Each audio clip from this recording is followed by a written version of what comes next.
Welcome to the Weekly Dive. I'm your host, Nate, and this is my show where I dive into things weekly that I find interesting.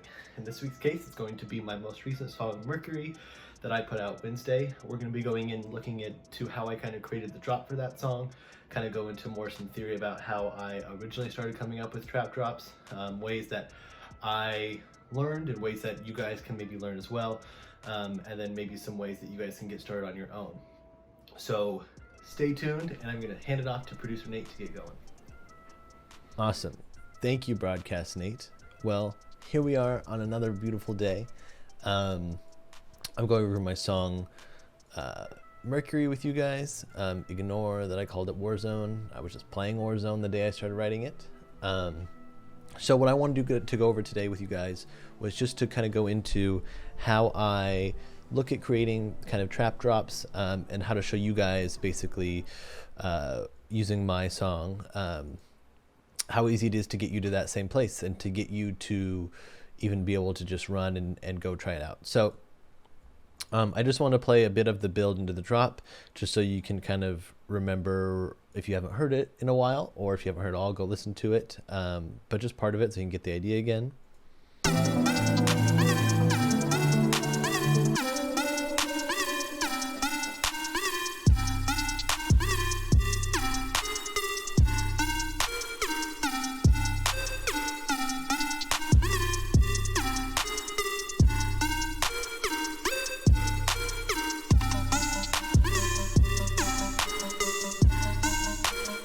Cool.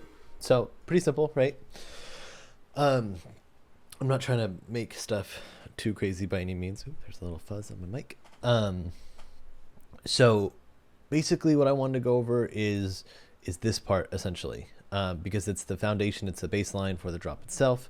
Now, going into this drop, I will say I created some of the build first, but I don't think that's necessary, and it's not something I do every time. What I will say I would recommend doing is starting with the drums. So let's do that. So here's the drums.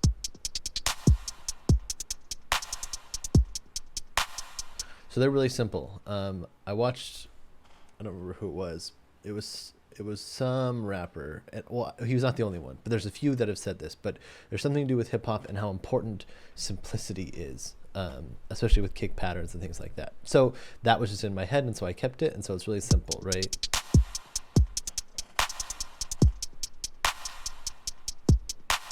But at least everything is meant to be there. It's not just me throwing random stuff in there. So I recommend, if you're someone who hasn't really done a whole lot of production or hasn't worked a lot with drums, I'd recommend first copying, like straight up pull in another song and copy the drum patterns they have.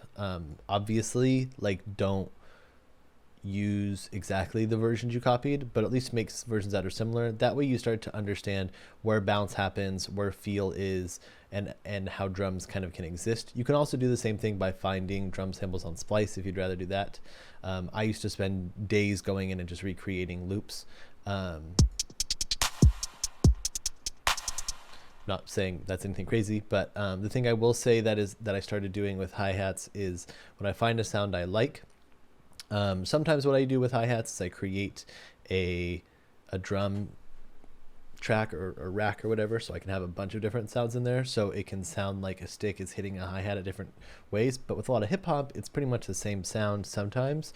But one thing a lot of producers like to do is take the hi-hat sounds and change the pitch so that you get some different texture. And so a way you can do that is inserting a return track, not a return track, inserting a MIDI track, double clicking the channel button here if it's not already up, finding a random sample. We're just going to grab this hi-hat, and you drag it in there and it creates a simpler. And this is amazing because then you can just come in here, insert a MIDI clip, and boom, now you can just write out the MIDI for your instrument.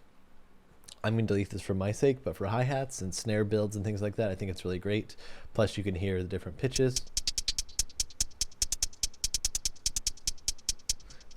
Obviously also a really simple pattern, but I think just kind of going in, and you can copy my pattern too if you want, but going in and kind of getting some of these ideas down at least gets you to understand, oh, these are the types of pieces I can put in my puzzle, or at least these are the these are the pieces most people are putting into their puzzle. Obviously throw in random stuff that you know may or may not work. But this at least gets you to know, okay, what's the standard? Because you got to know the rules before you can break them.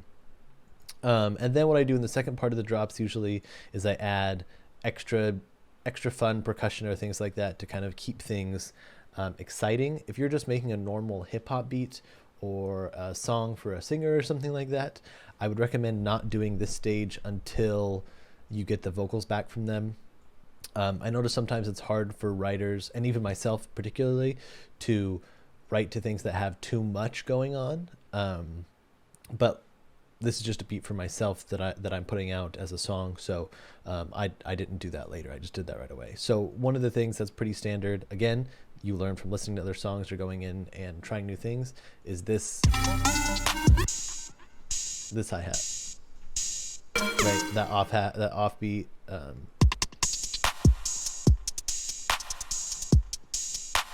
Fire. Also recommend throwing a reverb on any of the drum sounds that aren't the kick. Kicks, for me, in my opinion, just don't need a reverb unless you're going to add a texture on top of it. But you should add a texture anyway. You shouldn't just reverb the kick.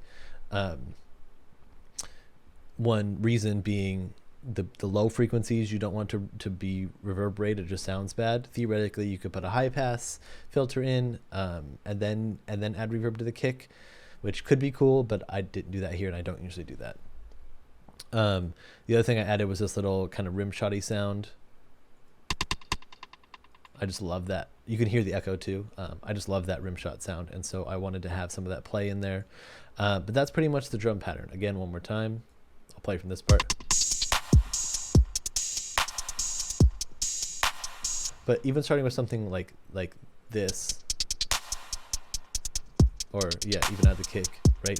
It at least will start get you in the idea of like what makes sense. So the next thing I added, in this case, was the 808. Sometimes I leave the 808 for last because it's like the biggest part. It kind of glues a lot of stuff together. But with the drums, it just kind of really felt nice.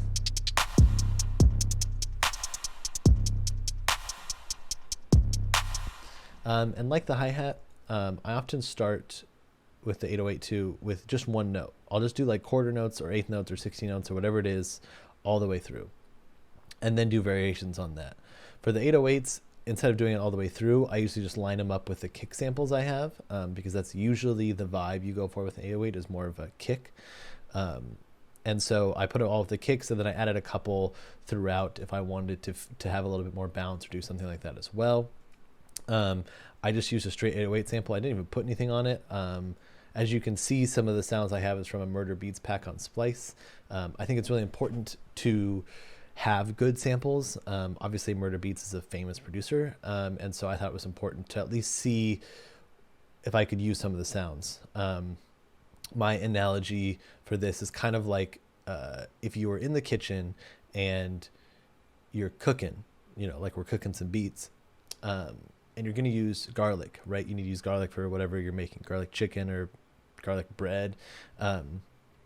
And you're out of like regular garlic, right? And you have garlic salt. It's like, well, garlic salt could work, but it's not really going to give the same effect that garlic would, although it's still similar and has similar flavor. And in my mind, that's kind of how I look at like using different samples. Like if I want to make a trap song like this, I need to be using trap samples, and I want to be using good trap samples, and ones that I know are reliable, that are going to hit well. So that's what I went with here. Plus, for you guys and other people that are maybe making things that may not be as experienced with making their own samples, or wanting to make things that are particularly unique, like they don't want to make that unique decision, which is also cool.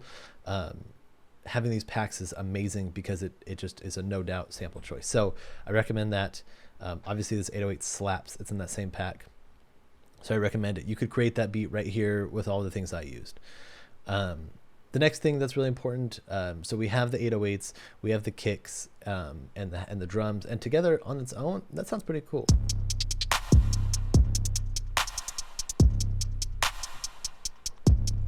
Right? Really simple, but it's cool, right? It's like, oh yeah, like I could listen to that. It's not like I probably wouldn't necessarily put that song again if it was just that, but that's why we have more parts. So then this is where I come in. I say, okay, I need to make a lead sound. So now that we have the foundation, something that kind of sits on top, that this is what the listener is going to really be paying most of their attention to, as well as the thing that might get them to listen to the song again. That's really exciting. For me, a lot of the stuff I've been doing, I've been wanting to make a little bit more melodic, because melodic stuff is important to me. Although I do like my doots and my dots and things like that. So I just kind of created this lead sound based off of part of the sample I used in the beginning in the build.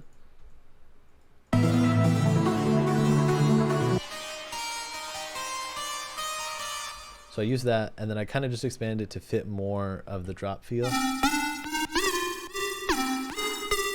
You can hear a little bit, there's some sidechain in there to the kick and stuff like that. I really wanted to allow the higher end of the 808 to breathe, so I wanted to sidechain it, sidechain this when the kick would happen, so that some of that texture still exists in that moment. So in this lead section, I would say you really could bring any lead sound in. This is also a place where a lot of people would put like Wookiee puts in like da da da da, like lead. This is your lead sound, right? This is the main thing. So it can be anything from a percussive sound to, you know, to a synth like this. I don't really want to get into lead sounds necessarily, but I just want to give you examples of things you could pull from. You know, you could put a crazy piano in there, and then kind of do that, some of that like piano trap stuff, which is cool. I threw in this trumpet eventually.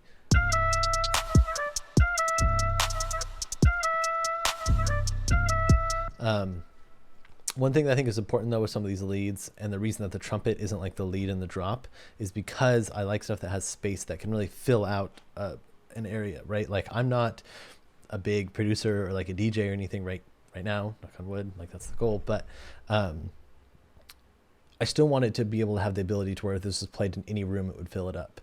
And so always make sure it's not just simple. If you hear this without reverb, you'll realize it's pretty lame. I mean, it's not like lame, but it's like, okay, so with reverb, without.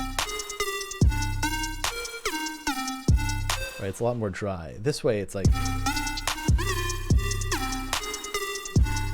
okay. So again, making a drop for like trap stuff, especially stuff that's kind of a little bit more simple, really taking the drums, focus on making something that's cool, a little simple, kind of has some swag to it. Bass that kind of mostly follows the kick pattern. Obviously you can get a little spicier with the 808 if you really feel like you're into that, and then just a lead sound on top of that. The last thing I'll say that I think I want to, there's two points I want to make apparent here at the end. One, when you have stuff that's minimalistic like this, I like having songs that have the contrast. They give perspective, right? This build takes up a lot of space, so that when this comes in, or even without, I like it when there's just the clap and still at the begin before the drop. It's like it kind of resets, it kind of brings it all into this one sound, and then boom, you kind of get everything else again. So creating that dynamic, I think, is important. So if as you're making your builds and stuff like that, or adding other things at the beginning, just like add a bunch of stuff. Don't be afraid to throw more things there. You can always take stuff out, but that's the nice thing about that. As far as the middle part, which you hear is pretty different from the rest of it, I really wanted just mostly to create perspective. I want to create something a little bit lighter to kind of to match the darker personality in the main drop sounds. So this isn't really something I think is like you have to do in everything. It's more of my own personal taste. I like having a bigger variation, and I like when I start listening to a song, knowing that I'm constantly going to get things that are more unique as the song goes through. For example, trying to take some of those things from those other sounds and then work them into the drop in the second half. So this is what I recommend to you guys when you're making these beats. Make sure you are keeping things a little bit more, more things are happening. Obviously, if I was to go back in and remake the song or add more stuff, I'd probably do a couple things to make maybe the second drop a little bit more unique, or kind of go in and keep it a bit more exciting. But that's it. And this was Mercury. Again, I'm producer Nate, and I will pass it back to broadcaster Nate to finish it off. Thanks. Well, thank you, producer Nate. Well, I hope you guys are able to learn something or take something from this that you could use in one of your projects in the future, or one that you already were working on. I want to again let you guys know that I'm a resource. I want to be helpful. I want to do what I can to help you guys make cool music, because I think we need more of it. So please feel free to leave a comment or shoot me a message if you want anything explained further, or you want me to talk about something more specific in another video. I'm happy to do so. Friendly reminder, I do put out a song every Wednesday, so feel free to check those out if you can. You should see Mercury popping up somewhere over here as one of the like attachment video things, so go look at that if you haven't yet. On that note, thank you guys for listening. Next week's Friday video will also be related to the song I put out next Wednesday, so please feel free to go check that out when it comes out. Pretty excited about that one. Got a lot of cool stuff going on in there, and I'm excited for the stuff that comes in the future. So again, this was the Weekly Dive, and I'm your host, Nate, and I hope you guys stay classy.